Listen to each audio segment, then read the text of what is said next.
Hello everybody in YouTube land. It is Paul from Fat Guy Productions coming to you again as always from beautiful Las Vegas, Nevada. Today we are going to take you on a journey through part 3 of making a wedding set out of two 1880 Morgan silver dollars. Alright, in part 1 we made the man's ring. There she is. Part 2 we made the woman's ring. There she is. And part 3, we are going to polish the tar out of these so we can ship them out to the customer. I hope they love them. So I'm going to take you through my system for polishing a ring. Okay, there's lots of finishes you can do. You can do patina, you can do polished, you can do powder coating. There's a lot of different things you can do here. These customers want them polished, and boy are we going to polish them. All right, so let's get right to it.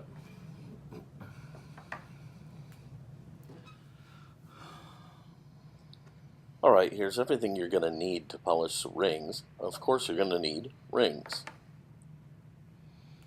You're going to need some 4O steel wool. These little polishing wheels I got on eBay or Amazon, one or the other, they look like little dandelions, and they work great.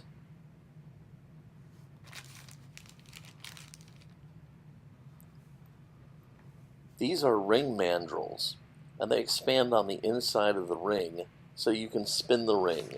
You can find them on Etsy. I use a little piece of 500, 1000, and 1200 grit sandpaper.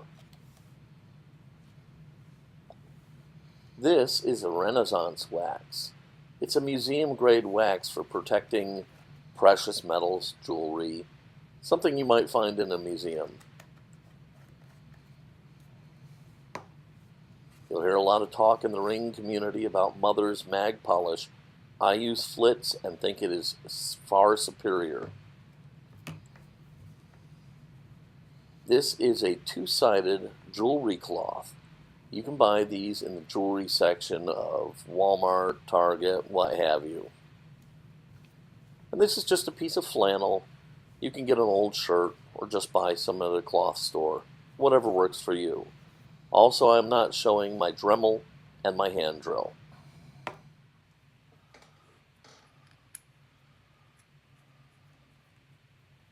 To begin the process, I'm going to chuck up the mandrel that fits inside the ring. And I apologize for the horrible photography here. Got this completely out of frame, but what I'm doing is I'm putting the ring on the mandrel now and trying to make sure it spins fairly level. Once I know that it's spinning fairly level, I'll tighten it up inside the ring, and I'm totally in business. This is a great time to give a shout out to the purchasers of these rings, Brett and Libby. These are your rings. I hope you're enjoying the videos.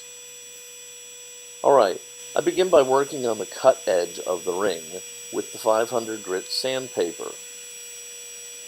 I make sure to round the edges off, and I thoroughly go over the cut side to make sure there's no blemishes or marks in it. I make sure I do the rounding to both the outer edge and inner edge.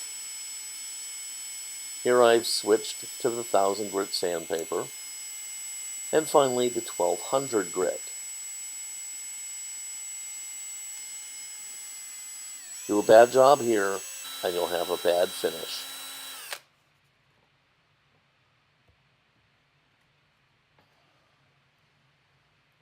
Now I'll bust out the 4O steel wool. The 4O steel wool I'm going to use on the entire ring, all over the sides, all over the cut edge, and make sure that I use my finger to kind of push it inside and get the inside of the cut edge. Right out of the gate, the 4O steel wool will shine your ring up pretty nicely. After giving it a thorough go one direction, I'll reverse the drill and go the other way. This will help eliminate some spots that might not get attention from the steel wool.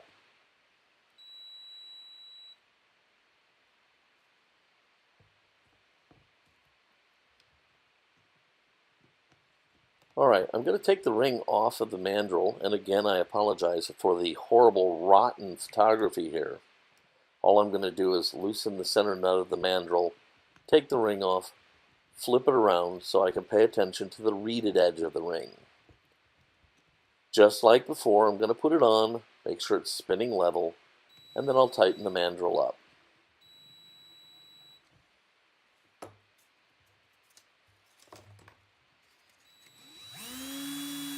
Now on the reeded edge, it's important because you don't want to destroy the reeds, but I do want to kind of soften the edge a little bit. I find they get to be a little abrupt and a little bit uncomfortable, so I always give them the same treatment using the 500, 1000, and 1200 sandpaper, and then some steel wool.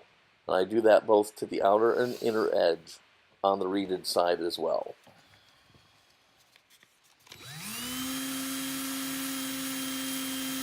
This will make the ring a little bit more comfortable to wear for the end user. Just be careful not to take off the reeds.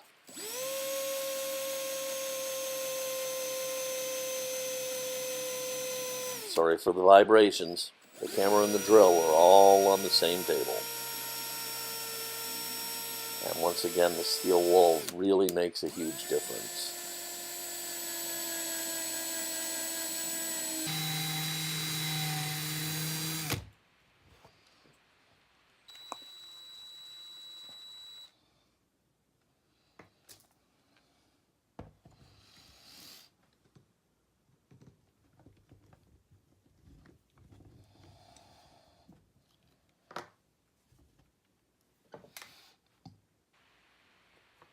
Alrighty, the ring already looks fantastic, but we are a long way from done. I take out a paper towel, and it's time to get the Flitz out. I'm going to dab a little bit onto the paper towel.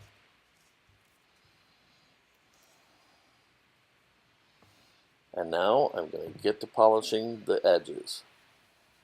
All I have to do is just kind of rub it around. I'll do this to both sides of the ring and make sure both edges are nice and shiny.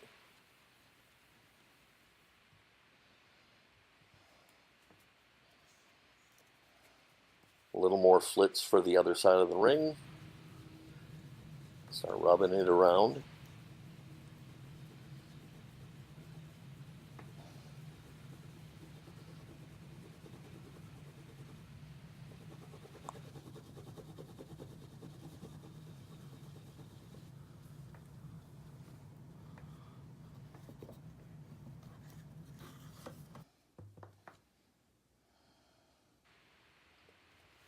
Now I'm going to put a little dab on my finger so that I can get it onto the inside of the ring. I always try to give the insider of the ring the same treatment as the outside. Now a finger through the paper towel and really polish it out.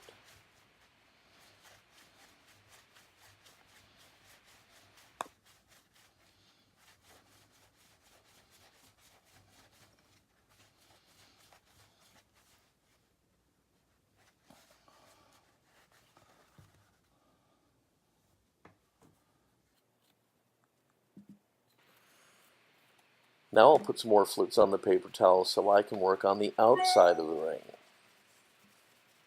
And there's nothing for it except some good old-fashioned elbow grease here. The Flitz is so good though, you'll be surprised how good it'll come out just doing this. Some people could probably stop right here. I won't.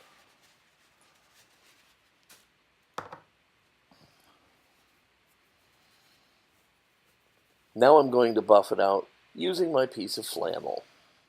I make sure to get the inside, the outside, and the edges. And oh yeah, the ring is going to look great right here. But are we done?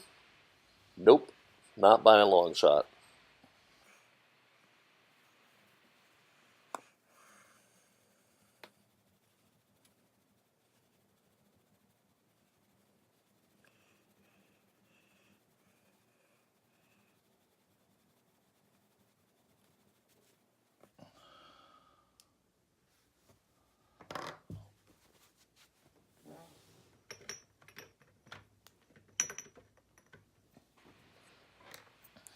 I found sometimes you can get little dark spots around the edges of the artwork. So I like to get a pointy cotton swab made by Tamiya. I like to clean up any spots that don't look so hot to me. I can get inside the letters or along the wings, anything that needs some detail polishing. And I can kind of rub some of that dark stuff out of there. It's almost impossible to get it all out, but I think it makes a difference, so I do it.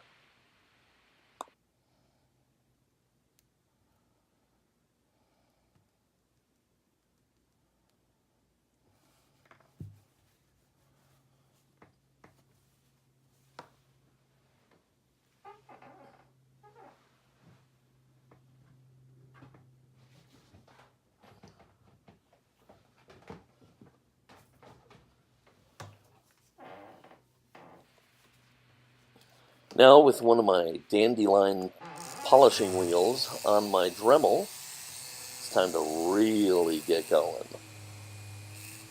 Hang on to the ring when you're doing the inside. Trust me, this is the voice of first-hand experience. If you don't, you can shoot that ring right across the room. So hang on to it pretty good. I always start by getting the inside, then the cut edge. Of course, I'll get the reeded edge and the outside. When I'm doing the outside, I always try to make sure I polish it going in 4 directions. I go all the way around the ring one direction. I flip it and I go all the way around the ring in the other direction. Then I go side to side from one side and then side to side from the other. This helps with that shadowing that you can get from spots not being hit by the buffing wheel. The more time you take here, the better your ring is going to look. Trust me, right about now, this thing is shining like a diamond, and we are not done yet.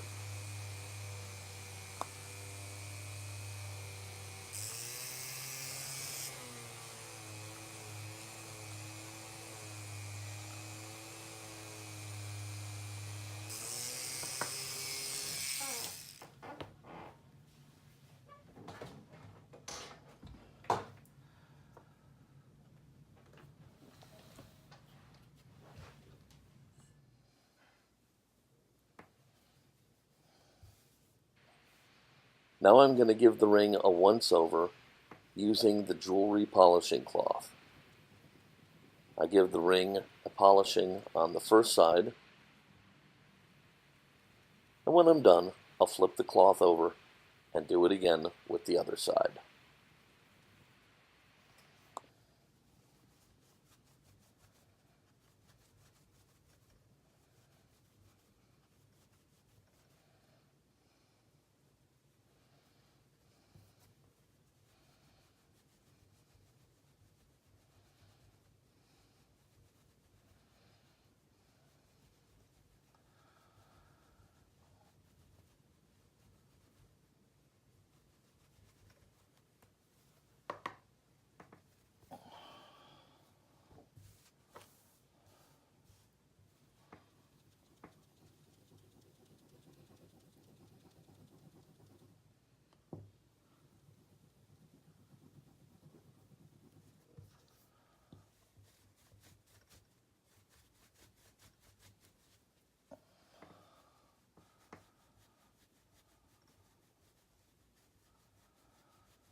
As I'm going to be putting the Ren wax on now, I no longer want to touch the ring. So it's time for some rubber gloves. I don't want to be trapping some finger grease and oils underneath the Renaissance wax. So from here going forward, I'll try not to touch the ring at all if possible. After donning the rubber gloves, I break out the Renaissance wax, and I just basically put some on my fingertip, and I start working it into the ring. Begin with the inside, make sure to get it all in there thoroughly. I rub it around on the cut edge, and really work the reeded edge, and then of course, the face of the ring. I'll do this twice, this Renaissance wax application. I'll apply it, buff it off, apply it, and buff it off. I always put 2 coats. There are other options. You can dip it in a clear coat. You can clear powder coat it. But this seems to be the best way, and it enables the user to simply polish a ring anytime they want to.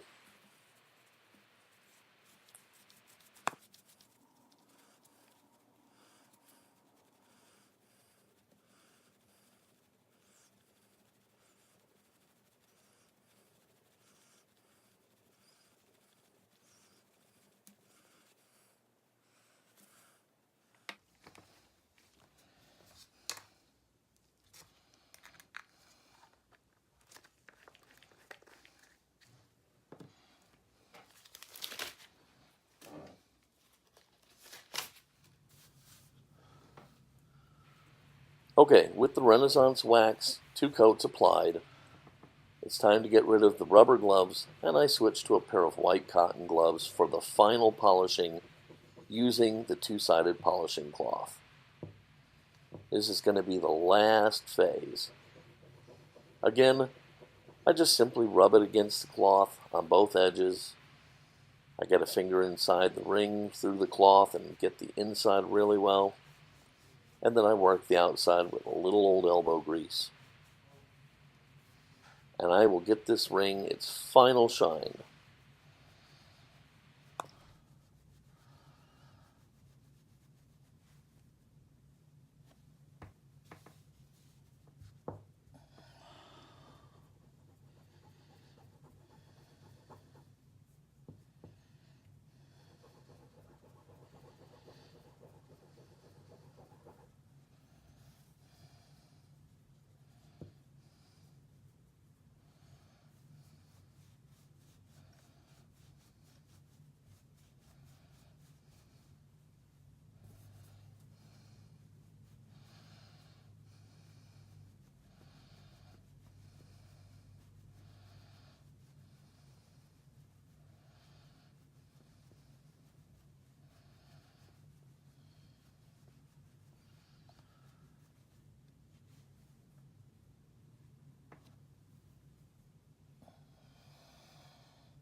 How's that for a polished finish?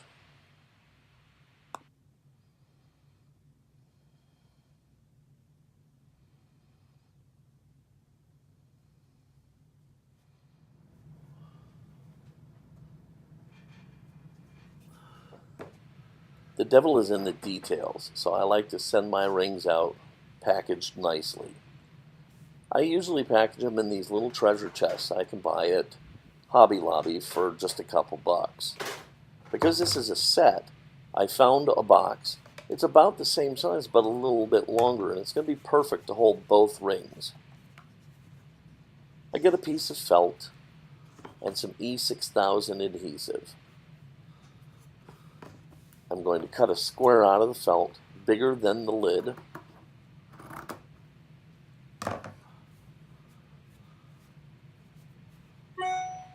I'm going to check for fit. And when I put the felt in, I make sure I fold all the edges in so they don't show. If it looks like it's going to fit right, I'll then lay in some E6000 and put the felt in. Doesn't need to be nice and smooth. In fact, it looks better if it's not. Using the felt in E6000, I'll put some in both the top and bottom of my box.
Once the felt is in, it's time for my secret recipe, shredded money. You can get this at the online or through the treasury. This is all the old money that they shred up. Make sure you don't get the minced up stuff. It's way too small and loose. Make sure you get the long shredded stuff. It makes a really nice bed, a fantastic way to package your rings. Much better. The minced stuff is just a mess. Don't like it. Won't use it. If I ever am unable to get the shredded stuff, I'll have to think of something else to do.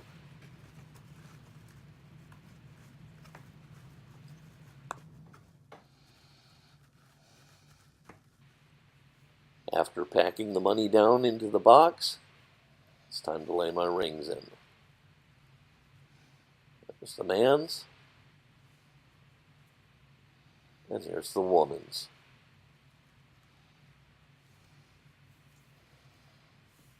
Voila, we are done. All right, there you have it. That's how I polish a coin ring, and this has been my 1880 Morgan dollar wedding set. I gave you as a bonus how I package my rings, and I think they're going to be very happy with these.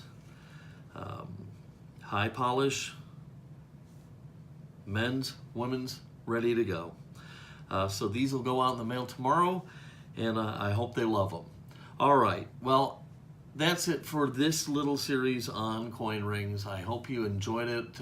If you have any questions, comments, anything like that, feel free to put it down in the comment section. I would really be appreciative if you would give this video a thumbs up, click subscribe if you haven't already, and I guess that's it for now. So this is Paul from Fat Guy Productions. Until next time, be good.